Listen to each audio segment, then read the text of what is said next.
لاہور میں دریا راوی کے پل سے گزریں تو نیچے دریا کے درمیان ایک چھوٹے سے جزیرے پر مغلوں کے دور میں لاہور میں بننے والی سب سے پہلی عمارت کامران کی بارہ دری آج بھی دکھائی دیتی ہے۔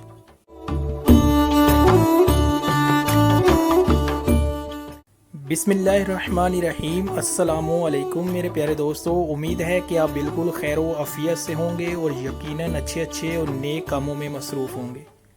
میرے پیارے دوستو، آج میں آپ کو سیر کروانے جا رہا ہوں دریا راوی کے وسط میں موجود کامران کی بارہ دری کی، جو کہ صدیوں بعد بھی اپنے دیکھنے والوں کو اپنے حسن سے حیران کر دیتی ہے۔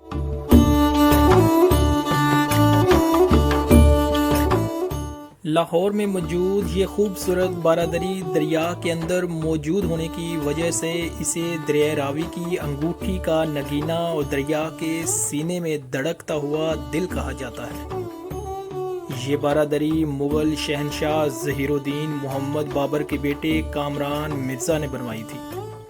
اسی نسبت سے اسے کامران کی بارہ دری کہا جاتا ہے۔ یہ بارہ دری دراصل اس خوبصورت اور وسیع و عریض باغ کا حصہ ہے جو 1530 سے 1540 عیسوی کے دوران کامران مرزا نے بنوایا تھا۔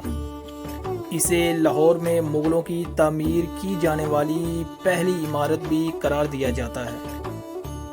کہا جاتا ہے کہ یہ باغ اتنا وسیع تھا کہ اس میں دیوان عام و خاص، زنانہ محلات، فوارے اور محرابیں وغیرہ بھی تھیں۔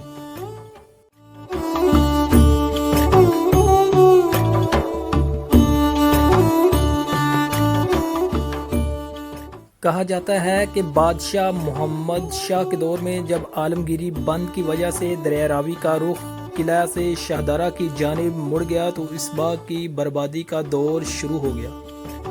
سکھوں کے دور تک باغ کے ساتھ ساتھ اس کی عمارتیں بھی دریا برد ہونے لگی۔ آج صرف یہ بارہ دری آخری یادگار کے طور پر موجود ہے۔ 1916 عیسوی تک بارہ دری دریا راوی کے دائیں کنارے پر تھی، جبکہ 1955 عیسوی تک یہ دریا کے وسط میں آ گئی، جو شاید اپنے بنانے والوں کی سچی لگن اور جذبوں کی بدولت دریا کی لہروں کا مقابلہ کر رہی ہے۔ بارہ دری کو محفوظ بنانے کے لیے 1977 عیسوی میں اس کے گرد 19 فٹ اونچا پشتہ تعمیر کیا گیا، جبکہ 1986 عیسوی میں اس وقت کے وزیر اعلیٰ پنجاب اور وزیر اعظم پاکستان نے یہاں کا دورہ کیا تو اس اہم قومی و ثقافتی ورثے کی حفاظت کے لیے ہر ممکن اقدامات کرنے کے احکامات جاری کیے۔ LDA کے ڈائریکٹر جنرل بریگیڈیئر ریٹائر منظور ملک اور ماہر آثار قدیمہ ولی اللہ خان کی کوششوں سے بارہ دری کو اس کی اصل شکل میں لانے کی کوششوں کا باقاعدہ آغاز ہوا۔ ملک بھر سے کاریگر اور ماہر بلائے گئے، قدیم باغ کے آثار ڈھونڈے گئے، فوارے لگائے گئے اور بارہ دری کو اس کی اصل صورت میں بحال کیا گیا، جبکہ سیاحوں کی سہولت کے لیے یہاں مغلیہ طرز کا ریسٹورنٹ بھی بنایا گیا۔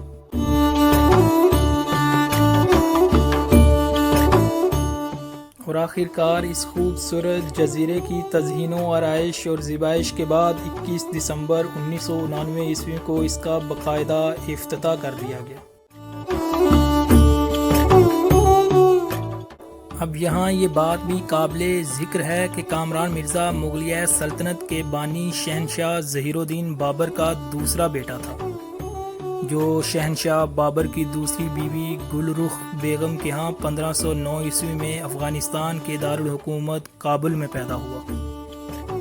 وہ مغلیہ سلطنت کے وارث نصیر الدین ہمایوں کا سوتیلا بھائی تھا، جبکہ بابر کا تیسرا بیٹا عسکری مرزا کامران مرزا کا سگا بھائی تھا۔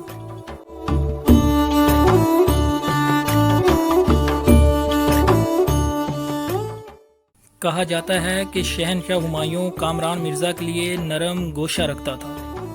اس نے فراغ دلی سے کامران کو لاہور کا وسیع علاقہ دیا، لیکن کامران مرزا ہمیشہ ہمایوں کا دشمن بنا رہا۔ کامران مرزا کی بغاوت کی وجہ سے ہمایوں پر اپنے باغی بھائی کو سزائے موت دینے کا شدید دباؤ تھا، لیکن وہ اس پر آمادہ نہ ہوا۔ آخر شدید دباؤ اور سلطنت میں مخالفت اور بغاوت پھیلانے کے خدشے کے پیش نظر وہ اس بات پر قائل ہو گیا اور باغیوں کی سزائے موت کے ساتھ ساتھ اپنے بیٹے خسرو کی آنکھیں نکالنے کا حکم صادر کیا، اور ساتھ ہی یہ تاریخی جملہ کہا کہ بادشاہ کا کوئی رشتہ دار نہیں ہوتا۔ اس کے بعد کامران بارادری سے قلعہ لاہور تک کے راستے میں 300 کے قریب خسرو کے ساتھیوں کو پھانسی پر لٹکا دیا گیا اور ان کے درمیان سے گھسیٹ کر خسرو کو قلعہ لاہور لے جایا گیا اور نابینا کر دیا گیا۔ بعد ازاں قلعہ لاہوری میں خسرو کی موت واقع ہو گئی۔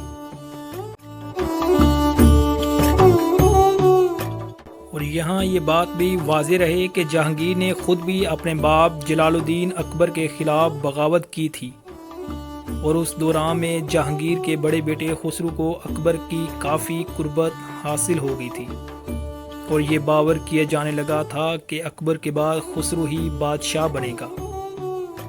مگر اکبر کی زندگی کے آخری حصے میں جہانگیر اور اکبر کی صلح ہو گئی، اور یوں جہانگیر ہی مغل سلطنت کا ولی عہد رہا، اور بادشاہ بننے کے لیے اس کو اپنے ہی بیٹے کی بغاوت کا سامنا کرنا پڑا۔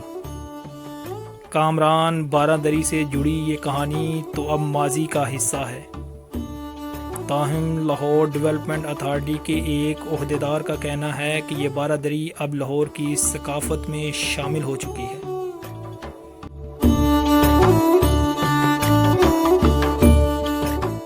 کہا جاتا ہے کہ کامران مرزا فنون لطیفہ، شاعری، تعمیرات اور باغات کا دل دادا تھا۔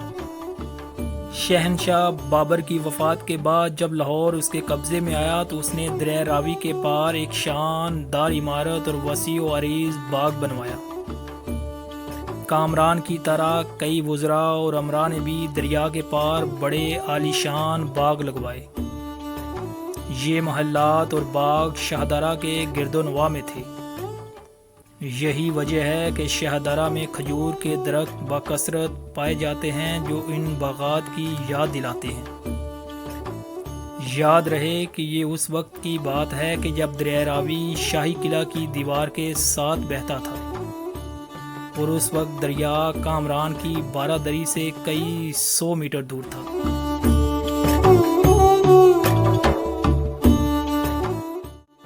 تاریخ لاہور کے مصنف جج محمد لطیف صاحب نے لکھا ہے کہ 19ویں صدی کے آخر تک دریائے راوی کے منہ زور پانی نے اس بارادری کی دیواروں کو بہا لے جانے کی بہت کوشش کی، مگر یہ دریا اس مضبوط بارادری کے ایک حصے ہی کو نقصان پہنچا سکا۔ اس کے ارد گرد ایک باغ جو مرزا کامران نے بنوایا تھا وہ دریا کی نظر ہو چکا تھا، مگر باوجود اس کے یہ خوبصورت بارادری آج بھی اپنی اصل خوبصورتی کے ساتھ قائم و دائم ہے۔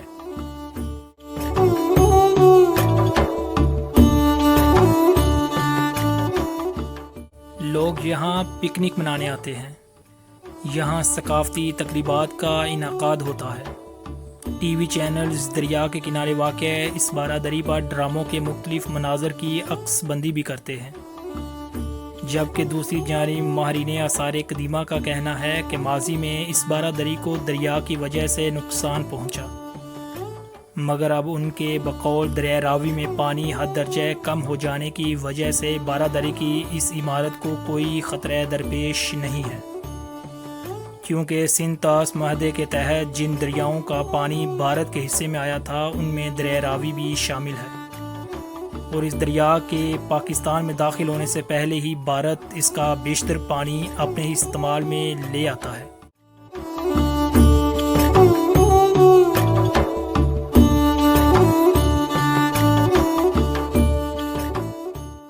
مجھے امید ہے کہ آپ کو میری آج کی یہ ہسٹوریکل ویڈیو بھی پسند آئی ہوگی اور یقیناً آپ کے نالج میں مزید اضافے کا باعث بنی ہوگی۔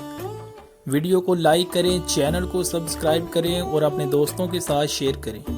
مجھے اجازت دیں، جلد ملیں گے کسی نئے ہسٹوریکل پلیس کے ساتھ۔ تب تک کے لیے اللہ حافظ۔ پاکستان زندہ باد۔